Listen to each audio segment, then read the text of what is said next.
Hello everyone, welcome back to the channel and welcome back to the continuation of Project Jake, 2016 facelift Popstar. If you remember on the previous video, it's probably about 3 or 4 weeks since that went out, it was going to go off for its MOT and cam belt. So I'll spin you guys around now on the camera and show you how it got on. Here she is, so how'd it get on? It's a pass, happy days. So it had 2 advisories. First one being brake disc worn and pitted and scored, but not seriously weakened. Basically, they're a little bit corroded because it's sat around for months. So we had this car probably about 7 months before we actually did anything with it because it just kept putting on the back burner while we had other projects keep coming in. So the more this gets driven, obviously that corrosion will go. And it says there, road wheel slightly distorted offside front, which is the driver's side, which is where the impact was. We changed the suspension leg, as you know. I took this wheel off and took it to the wheel repairer guy who's next door but one in the unit. He put it on his machine and he couldn't actually find anything wrong with it. I took it down the bypass on the way back from the MOT station. I was doing 70 miles an hour in the car. There's no vibration, there's no wobble or anything like that. You let go of the steering, it's, drives perfectly straight, no vibration. Touch the brakes and it stops as it should. So it's not like I can do with that really. If the guy says who repairs them for a living says that he can't really find anything wrong with it, so hey ho. The other thing it was going to get an advisory on was the rear tyres because they was pretty low. I didn't actually notice that, to be honest. So we put 2 brand new tyres on the back. So complete peace of mind there. They've not got to be done for a long while. So it's 2 new tyres on the back. Brand new tyre on this side because that one had popped, and the one on the front passenger side has got tons and tons of tread on it anyway, so it's got 3 brand new tyres and one really good tyre. So happy days. There's the receipt actually for the cam belt kit. So this is where I buy them from, off his people here on eBay, and that's how much I pay from £55. And they're the Daco kits as well. As you can see, like timing belt kit with water pump, 55 quid. Plus, obviously, you have to pay for the fitting. So, yeah, happy days. So, the car's now got a full year's MOT. It's had the cam belt done. What I'm going to do now is I'm going to have a bit of a tidy up in the unit, get rid of all that crap down the side there, and then I'll set you guys up on time-lapse, and I'll get to work giving it a clean inside. Then I'll probably take it down here in car wash later on this afternoon, and then that should be this car pretty much finished. And what we'll do on this car, a few people have asked on previous videos, would I consider going through the numbers and telling people how much I pay for them and whatnot? And I thought about it, and I suppose that does make interesting content for people. I appreciate some people are going to begrudge you making £300 or £400, £500, £600 profit on a car, but it's you're always going to get them people, aren't you? So yeah, for this particular car, I will go through the numbers. I'll tell you how much we paid for it, what the parts cost, obviously the running total, how much it owes us, and what we're going to put it up for, and what the estimated retail value was, which is usually what the insurance company's paid out. So stay tuned for the end of this video, guys, because we will be going through the numbers on this one, and you'll see exactly what it owes us and what we're going to hopefully put it up for. So I'll just set you up on time lapse now, and then come back to you shortly. Right then, guys, so I thought I'd do a voiceover on this bit rather than play music. So we're just unbolting the 4 bolts on the driver's seat, and I think it's 2 or 3 little plugs under there for the airbags. Lift that out, put that to one side, and then we do exactly the same on the passenger side. For anyone that don't know, it's 4 6mm Allen bolts, 2 at the front, 2 at the back, and then both seats are out. Right, let's see what we've got so far then. As you can see, I've took the front seats out, ready to give them a clean outside the car, and shampoo and wet back the carpets. It's minging in there actually. Some sort of mould growing in there, but I'm not too worried about that. That'll all clean off, and we can put some mould killer on that as well, which will get rid of that. Back seat, I'm not sure whether or not take it out and give it a clean. I'll see how it comes up. It's not actually that bad, to be honest, but it'll get clean. Do you know what? Sod it, for 2 bolts, I'm going to take it out, so that'll come out. We'll give that a clean outside the car as well. So the seats are over here, ready to wet vac. This is the vacuum that I use.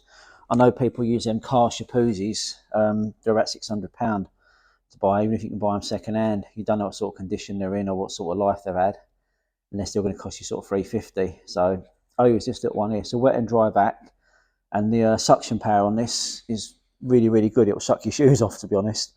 So yeah, that's what I use for drying the seats once I've shampooed them and everything that as well.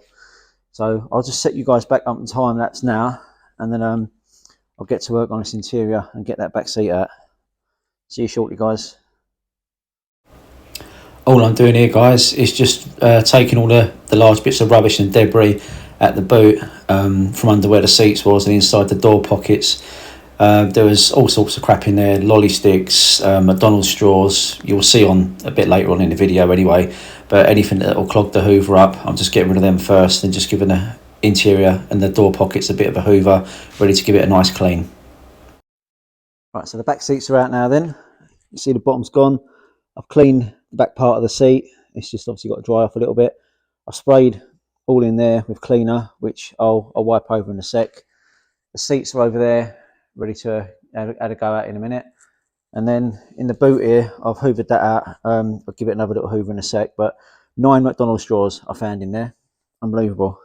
So I don't know why people let their cars get so filthy. Like in the door pocket here, there was 4 bits of chewing gum that someone had just gobbed into the door. Money, lollipops, false nails, like all sorts. I don't know how people treat their cars this bad. The only thing I can think of is years ago when I started driving. God, I sound ancient now, don't I? But years ago when I started driving in the sort of like early to mid 90s, you bought your car yourself. It might have only cost £150 or £200, but you bought it yourself. Nowadays, even I'm guilty of it as well. I bought my son his first car. People tend to spend 3, 4, 5, 6 grand on cars for their kids now, and I don't think they appreciate them. And I'm willing to bet pretty much anything that that's what's happened with this car, because they've not looked after it really. But even in the passenger door here, there was all sorts of crap in there, that you'd normally put in a bin.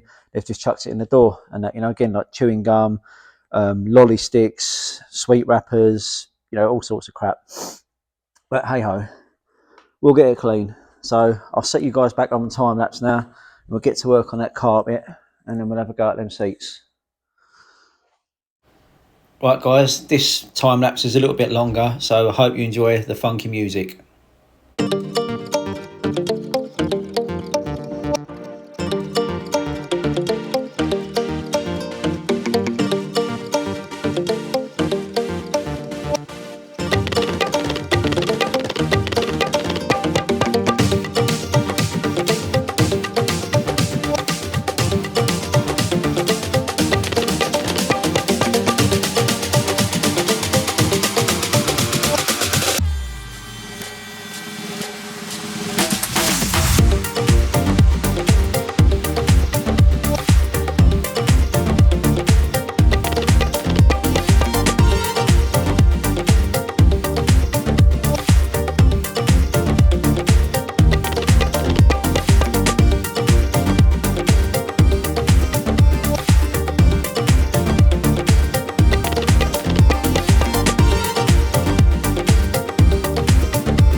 Seats are all done there then, guys. You can see they're just drying out a little bit now still.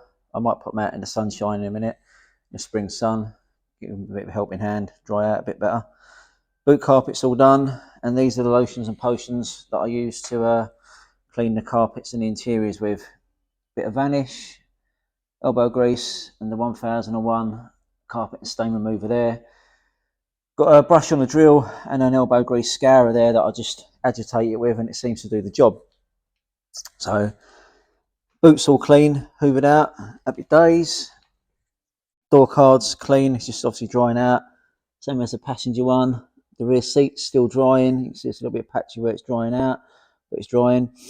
Carpets are all clean. Only thing I am a little bit cheesed about is this bit of wear here, which I didn't notice because there was a crappy old mat in here originally, and all the other bits and pieces that was in here. So it's not actually a hole, it's just the carpet's worn. So what I'm going to do is I'm going to trim these bits off here, and obviously a mat will cover that.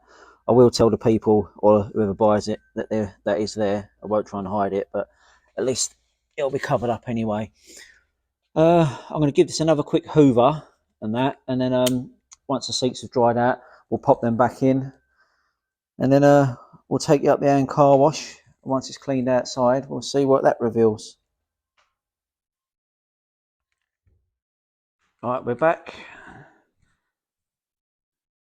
Boot carpet and the toolkit is all under there. Space saver spare wheel as well.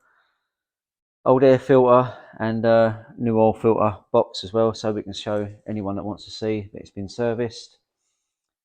I had to give this door card another little going over there, so I still a bit patchy because there's still a little bit of dirt there. But you can see the seats are all in. Let's grab a light actually. Gave this door card another going over as well, which might actually show on the camera has been a little bit patchy. But yeah, the seats are all in. Still a little bit damp to be honest, because I only put them out in the sunshine for about 20 minutes yesterday. That didn't nip off, so I put them back inside the unit, so they've not really had the sun on them. But yeah, the seats are in anyway. Dash is all nice and clean. Auto Glim vinyl rubber clear. Can't even say it now. Auto Glim vinyl rubber care cleaner takes care of that, and then I normally go over it with a little interior detailing spray as well from Auto Glim. Oh, nice. Down the top of the dashboard there, I found about 20 parking receipts for the old NCP car parks. Dated, I think, from 2019. So, yep, all nice and clean. So the only thing left now, take you up to the Ant car wash. We'll get them to give it a clean. And then we'll come back once it's all nice and shiny and we'll see what we've got. There she is, guys. All done. Just come out the Ant car wash. Gleaming. There's a couple of bits I still got to touch up on it actually with a touch-up pen and polish out a couple of scratches. I'll probably polish the whole car, to be honest. You can see the wings are perfect colour match. Project Jake finished. 2016 facelift Popstar.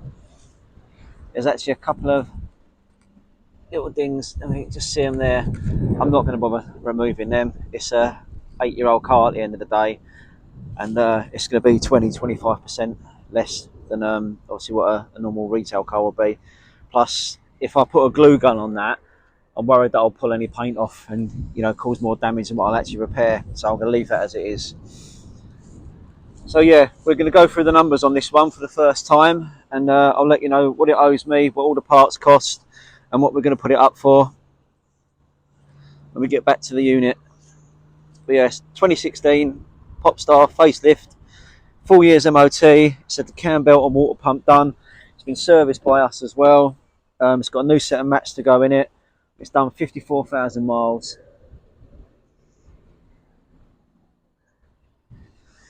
If anyone's interested or knows anyone that might be interested, I'll put a link in our description on YouTube and on Instagram. Our Instagram page is JT500_salvage. So I'll put a link in there as well to the email address you can email me at, because a few people have sent me private messages on there saying they've been trying to get hold of me for cars and stuff or some advice. So yeah, it'll be in there. So back to the office and we'll go through the numbers. Right then, folks, as promised, time to go through the figures on that Popstar. So I've took everything off the spreadsheet I've got on the computer. I've wrote it down in my book here, and we'll go through it with you guys now. So when we bought that car, I think it was April last year, so we've had it sit around a while. We paid £3,305, including fees for that car. £160 was transport. Miscellaneous parts was £60 for things like cleaning products and stuff and bits and pieces like that. The new suspension leg was £154. I thought that was quite expensive, really. It shocked me, but it is what it is. £45 for a new front tyre on the driver's side. £25 for the logbook. £45 for the new wing. £80 to then get that wing sprayed, including the paint, which I think is really, really good. The cam belt kit was £65, including postage. And to get it through the MOT with the 2 new tyres, to fit the cam belt kit and everything, including the price of the MOT, was £257. So that gives us a grand total of £4,196. The estimated retail on that car was 6,115 when we bought it. So if you work that out, I think it's £2,000 saving. If we was going to keep that car ourselves, we'd have saved ourselves £2,000, which I think is really, really good saving, to be honest. But we're not going to keep the car. Obviously, we buy them, repair them, and then sell them. So that owes us 4196, and we're going to ask 4995 for that car. So someone's saving themselves about £1,200 on the price of that, which again is about 20%. So bear in mind, it's had a brand new cam belt, brand new water pump fitted. It's been serviced. It's got brand new floor mats. No one should have any problems with that car at all, really. We offer a 3 month. Any problems with the car, bring it back to a sort of like warranty, if you like. But we understand things go wrong with cars and that, and we're happy to help wherever we can. So that's what we'd like for that car, 4995. If you are interested in it or know anyone that might be interested in it, there's a link in the description of this video. I think an email address that we set up, so you can contact us there or leave a comment, and that and we'll get back to you. But yeah, so that's the first one we've done the numbers on. Let us know what you think. Let you know if you think that's a fair price or you think it's too much, or just let us know your thoughts. But I was a bit nervous about doing the figures, to be honest, because some people begrudge you making 50 quid, never mind 500 or 600. But with a margin like that in that particular car, it allows us to say if there's anything wrong with it, obviously bring it back, we can repair it, and not have to quibble over 20 or 30 quid and that. So yeah, that's that. So let us know your thoughts. Please like, share, and subscribe. Let's get to that magic 500 subscribers, please, so I can give you guys one of them free top scan Bluetooth dongle diagnostics machines. So let's get to that 500, please. So thanks very much for watching. I'll see you on the next one, guys. Look after yourselves. Thanks a lot.